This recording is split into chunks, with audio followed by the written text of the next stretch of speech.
بله، قرآن خوندن به جای زنگ موبایل. عرض کردیم این کار را نکنید.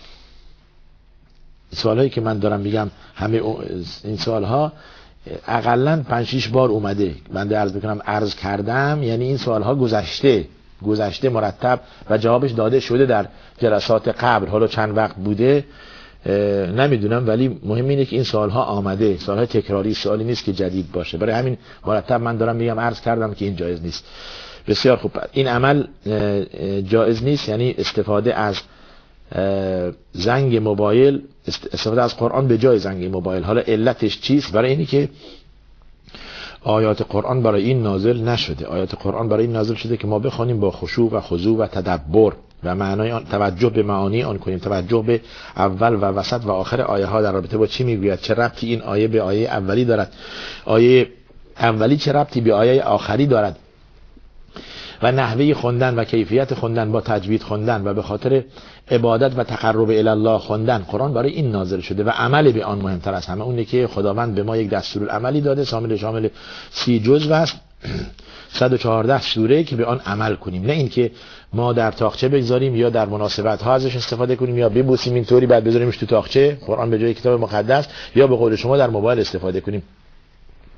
علت این که من عرض کردم جایز نیست در موبایل اینه که اگر شما آیه‌ای استفاده کنید به جای زنگ موبایل، ممکنه در اون لحظه ای که آیه هنوز تمام نشده یا معنی آیه به هم میخورد اون شخص جواب بدهد. خیلی خوب، یک کاری رو انجام دادید که آیه قطع شده و در اون وسط اگر به این روی این شما بایستید روی این جمله میشه کفر. در سوره بقره، در سوره های دیگه، در سوره به عنوان مثال خیلی ساده در سوره بقره میفرماید ان الله لا یستحیی یضرب مثلا ما بعوضة فما فوقها. خدا شرمش نمیاد از این که در قرآن مثال بزنه از پشه گرفته تا بالاتر برای تقریب اذهان، برای تفهیم موضوع. این مشکلی نیست. ولی شما زمانی که این آیه را توی موبایل قرار میدهید ان الله لا یستحیی، آقا جواب میده، خدا شرم نمیکند، خجالت نمیکشد و حالا اون لحظه توقف میکنه و این آقا جواب میده، این آیه ناقص میماند. یا آیه های دیگه که درش یک نوع نهی هستش، به جایی که آیه تمام بشود به پایان برسد اون آقا جواب شما میده و اون که نمیدونه که کجا عرض شود که چی میخواند و در گوش شما این یکی به جای حتی در زنگ خوردن در میخواهد که مزاحم دیگران نشود صداش بالاست، سریع جواب میده و آیه تمام میماند. پس معنی آیه به هم میخوره. بعد اینو تلاعب به وجود میاد، یعنی یک نوع دست کم گرفتن و سبک شمردن قرآن کتابی است آسمانی، کلام خداست، صفت خداست، ابوحت و عظمتش از بین میرود با اینکه با کوچکترین شما زمانی که آخه چرا میگن وقتی که ما قرآن میخوانیم باید با وضو باشد، با فروتنی و خشوع و خضوع و یک نوع ادب رعایت کنیم، حتی در حمل قرآن، در گرفتن قرآن، در ورق زدن قرآن. برای اینکه این مثل این دفترچه نیست، مثل این کتابی که ما داریم اینجا، مثل کاغذی که ما داریم نیست، کتاب مقدسی است. چرا مقدس؟ برای که کلام خداست، مستقیما فرمایش خداست، اونطوری که خدا فرمایش کرده نوشته شده.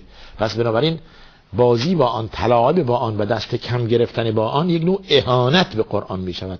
لذا جایز نیست که شما آن را در موبایل قرار دهید. بله، اگر قرآن کامل در موبایل شما باشد برای اینکه بخواید ازش استفاده کنید، در جای دیگه مسافرت هستید یا جایی که محل انتظار شماست یا وقت میخواید تلف نکنید، قرآن کامل در موبایل شما باشد یا گوش کنید یا اینکه بخوانید، اون مسئله نیست. اون امروز موبایل ها که مموریش خیلی زیاده و میتونید ازش قرآن و حتی ویدیو و حتی تصویر و حتی با صدا و صوت شما داشته باشید و نگاه کنید و تلاوت بشود، اون بسیار کار خوبی است. من عرض میکنم استفاده از آیات قرآن به جای زنگ موبایل مواظب باشید. این را عرض کردم که جایز نیست به این علت که یک نوع تلاعب در این به وجود میاد و یک نوع تنقیص در آیات قرآن هست که جمله کامل نشده این موبایل جواب داده میشه و این قطع میشه و اینجا باعث میشه که یک کلمات غیر کامل و غیر مراد خدا آن چیزی که نازل فرموده به سمع دیگران رسیده بشود که جایز نیست. لذا در قرآن آمده وقف قبیح، ابتداء قبیح، ایستادن جایی که خوب نیست، نباید اینجا توقف کنید روی قرآن یا از جایی ابتدا کنید که جایز نیست شما قالت الیهود ید الله مغلوله، یهودان گفتن که دست خدا بسته است. خب شما از اونجا شروع کنید ید الله مغلوله، این ابتدای قبیح است، دست خدا بسته است. پس بنابراین باید فهمید از کجا شروع کرد و در کدوم آیه ایستاد و توقف کرد. پس وقف و ابتدا یک علمی است که در علم تجوید هست. توجه فرمایید. و این منوط است به فهم و تفسیر قرآن که اگر شما اون را بفهمید میدونید از کجا شروع کنید و کجا تمام کنید. بله.